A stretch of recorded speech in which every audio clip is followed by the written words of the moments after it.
بسم الله الرحمن کتاب الفرائض دا کتاب دے په بیان د احکام او د فرایضو کې ګوره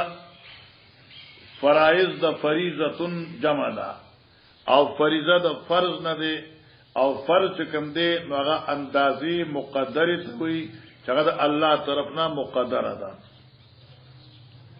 او زم په اصطلاح کې موږ ورته کتاب الفرائض یعنی کتاب المیراث اوس دې نه د میراث باب شروع شو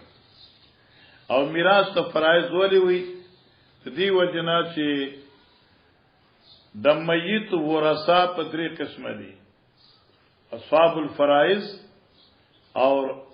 ذوی الارحام اور عصبہ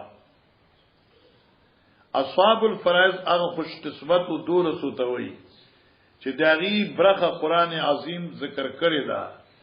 نو قدر نصیبها الله دری اندازه ذکر کړه قران کې نو لہذا داغي حصے قران ذکر کړی دي ځکه دې ته اصحاب الفرائض وي او چونکی قران عظیم داغي ذکر مستقل یوسیکم سره ذکر کړ دې امام بخاری دغه ذکر په کتاب الفرائض باندې راوړل کتاب الفرائض خلاصه دا ده چې دې کې احادیث مرفوعات 3 صریح دي او معلق پکې فقط یو روایت ده 43 مرفوع روایت دي معلق یو ده او مکرر پکې و دیش دي 37 روایت پکې مکرر دي او آثار د صحابه کرامو پکې تقریبا 24 دي ٹھیک شو مولانا صاحب باب قول الله تعالی یوصیکم الله فی اولادکم الآیتین مطلب څه شو ذوی الفروضی نسبیہ دا یو آیت کې ذکر دي او ذوی الفروضی سببیہ په بل آیت کې ذکر دي معنا شو اقرا الآیتین دوه آیتونو کې د اصحاب الفرائض ذکر دي وفي قال حدثنا قتيبة بن سعيد قال حدثنا سفيان بن محمد بن المنكدر سمع جابر بن عبد الله يقول مريض بعد رسول الله صلى الله عليه وسلم وهما ماشيان فاتاني وقد أمي عليه فتوزى رسول الله صلى الله عليه وسلم فصب عليه وضوءه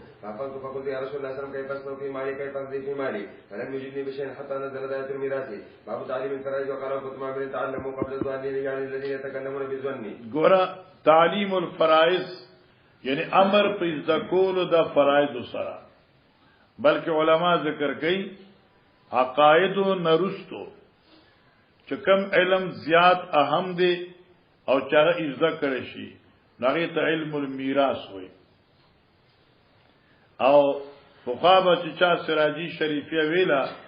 نو خلق به وي چې موږ فرایض وایو دا نه چې موږ میراث وایو فرایض وایو او رسول الله صلی الله علیه وسلم د فرایض په تعلیم باندې تاکید فرمایله ده زکوی عقبہ ابن عامر صحابی وی تعلموا قبل الظانین مانا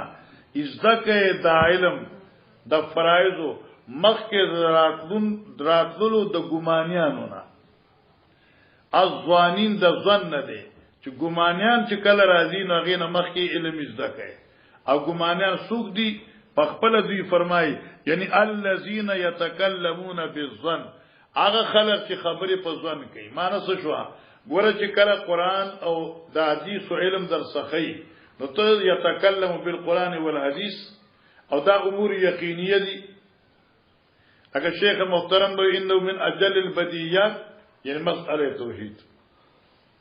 لکه دا یو خپل مزاجو نو دارنګي دا قران او سنت چې کوم دي دا خو بدیهی علوم دي او چې بدی باندې یتکلم بالبدات او بالدلائل نو کله چې دا علم ختم شي نو فرایض او علم به ختم شي لکه اوس علم تقریبا د فرایض څوک نه وای او بعضی وای نو په دې خشان سره وای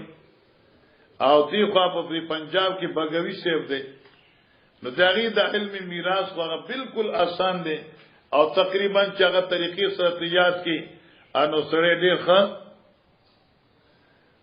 میراث باندې علم لرون کې جوړ شي ازمګه محترم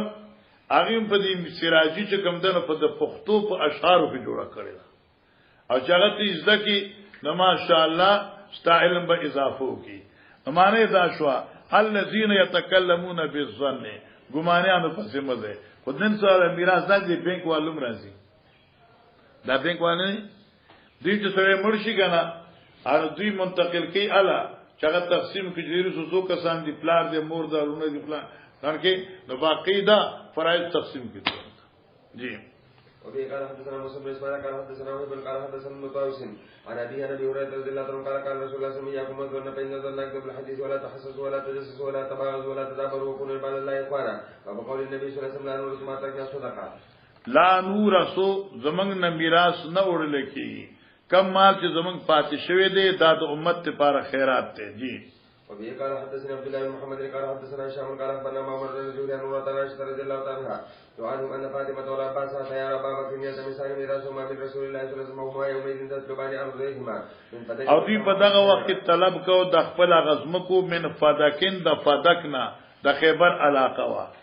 ټیک شو وسهمه من خیبره د خیبر برخرا کې فقال لهما ابو بکر سمعت رسول الله صلى الله عليه وسلم يقول لا نورث ما تركنا صدقه لا نورث بس زمنګ حضرت میراث نه وړل کی صفات غ زکات ده انما ياكل آل محمد من هذا المال معنی محمد علیہ السلام اور آل د محمد علیہ السلام خوري من هذا المال من ارض خیبر ومن ارض فدک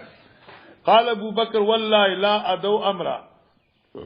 قسم می دی پرب چې نه پریدم هغه کار رأيت رسول الله صلی الله علیه وسلم يصنع فيه چې ما پیغمبر اسلام دې تلو چغیدا سکول الا صنعته مگر زبې کوم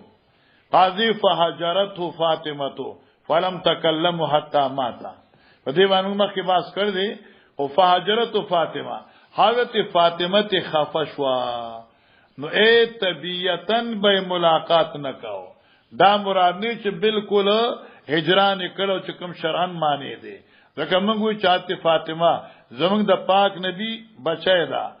پوښي او د حضرت سے لخت جګرو هغه کار نه کړی چې کوم شرعن خلاف لہذا هغه متارکت فقط قلبی وو یعنی زه هغه مینا کم شي وا دا نه چې بالکل هغه هجران کړو چې کوم شرعن ناروا وو جی وفي قال حدثنا اسماعيل بن ابان قال اخبرنا مبارك بن سعد جودان ورطان عائشة رضي الله عنها عن النبي صلى الله عليه وسلم قال ان لا نورث ما تركنا صدقه وفي قال حدثني ابن كان قال حدثنا ليس عن كان بن شهاب قال اخبرني مالك بن انس بن الحدثاني وقال محمد بن جبير بن مطعم ذكر لي من حديثه قال انطلقت حتى دخلت عليه فسالته فقال انطلقت حتى ادخل على عمر فاتاه حاجبه يرفع فقال هل لك في عثمان وعبد الرحمن والزبير وسعد قال نعم قال نعم ثم قال هل لك في علي وعباس قال نعم قال عباس يا امير المؤمنين اكتب بيني وبين هذا قال انشدكم بالله الذي بيده تقوم السماء والارض هل تعلمون ان رسول الله صلى الله عليه وسلم قال انا لا نورث ما تركنا صدقه يريد رسول الله صلى الله عليه وسلم نفسه فقال له فقد قال ذلك فاقبل على علي وعباس فقال هل تعلمان ان رسول الله صلى الله عليه وسلم قد قال ذلك قال قد قال ذلك قال عمر فاني احدثكم عن هذا الامر ان الله كان قد خص رسول الله صلى الله عليه وسلم بهذا البيع بشيء لم يعطي احدا غيره فقال ما افعل الله على رسوله الى قدير فكان خالدا لرسول الله صلى الله عليه وسلم والله ما احتاجها دونكم ولا استاثر بها عليكم قد اعطاكموها وبثها فيكم حتى بكى منها ما هذا المال فكان النبي صلى الله عليه وسلم ينفق عليه من هذا المال لنبقى سنة ثم يأخذ ما بقي فيجعله مجال مال الله فعمل به بذلك رسول الله صلى الله عليه وسلم حياته سأنشدكم بالله هل تعلمون ذلك قالوا نعم ثم قال لأهل عباس أنشدكم بالله هل تعلمون ذلك قال نعم فتوفى الله نبيه فقال أبو بكر أنا ولي رسول الله صلى الله عليه وسلم فقبضها فعمل بما عمل به رسول الله صلى الله عليه وسلم ثم توفى الله أبا بكر فقلت أنا ولي رسول الله صلى الله عليه وسلم فقبضتها سنتين أعمل فيها بما عمل رسول الله صلى الله عليه وسلم أبو بكر ثم جئتماني وكلمتكما واحد أمركما جميعا جئتني تسألني عن نصيب من نصيب من ابن أخيك وأتاني هذا يسألني نصيب امرأتي من أبيها فقلت إن شئتما دفعتها إليكما بذلك فتلت مسان مني قضاء والله الذي بإذنه تقوم السماء والأرض لا أقضي فيها قضاء غير ذلك حتى تقوم الساعة فإن عجزتما فادفعاها إلي فإني أكفيكهما وبه قال حدثني اسماعيل بن قال حدثني مالك بن ابي دينار رضي الله عنه ان رسول الله صلى الله عليه وسلم قال لا يقسم ورثة دينارا ما تركت بعد نفقة بس ګوره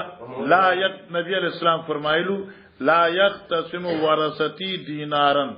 نبوي شي زما وارثان د معنا رستو دینار لره مانس ما به دینار پریخینین وی شي بسنګه ها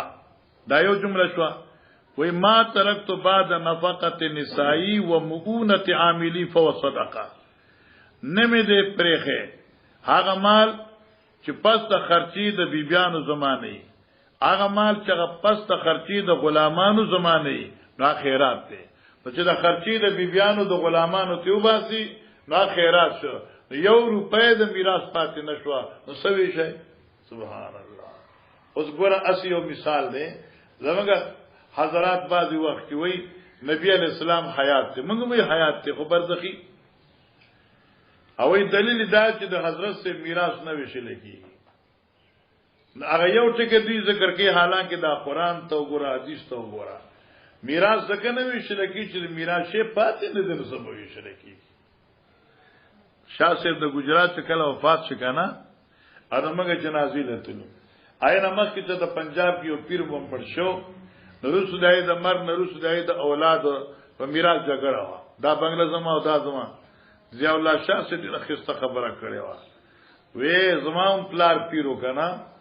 مړ دې رونه منیشته خويندې دي او زما د خويندې هیڅ جګړه نشته تقریر جمعه تقریر زما هیڅ جګړه نشته ځکه زم پلار دا جمعه پرې خره دغه د امام زما خويندې پکې امامتي نشو کوله نو زما د پلار نه کورشتي نه بینک بیلشته نو موږ په څه کې جګړه کو چې پیر ګورم دې ته پیر وای او عقید شاذ هیڅ شی نو سبحان الله چې نه سو میراث شي. وفي قال حدثنا عبد الله بن مسعود عن مالك بن شهاب بن عروة عن عائشة رضي الله تعالى عنها أن أزواج النبي صلى الله عليه وسلم حين توفي رسول الله صلى الله عليه وسلم أراد أن يبعث عثمان إلى أبي بكر يسأل له ميراثهن فقالت عائشة أليس قد قال رسول الله صلى الله عليه وسلم أن عثمان ترك صدقة باب قول النبي صلى الله عليه وسلم من ترك مالا فلأهله. هغه چا چې دا حکم د پیغمبر علی السلام عام دی هر هغه چا چې پری خود مال نو فلأهله دا آل ته دغه آل ته ورکول کیږي. وفي قال حدثنا عبد الله قال عبد الله قال حدثنا يونس بن شهاب قال حدثنا ابو سلمة عن ابي هريره رضي الله عنه عن النبي صلى الله عليه وسلم قال انا اولى بالمؤمنين من انفسهم فمن مات عليه دين ولم يترك وفاء فعلينا قضاؤه ومن ترك مالا فلورثه بعد ميراث بلده. یو دوه حدیث په ترمذی کې باور ځکه چې امیر صاحب دعوت کړی دی بیا تاسو امیر صاحب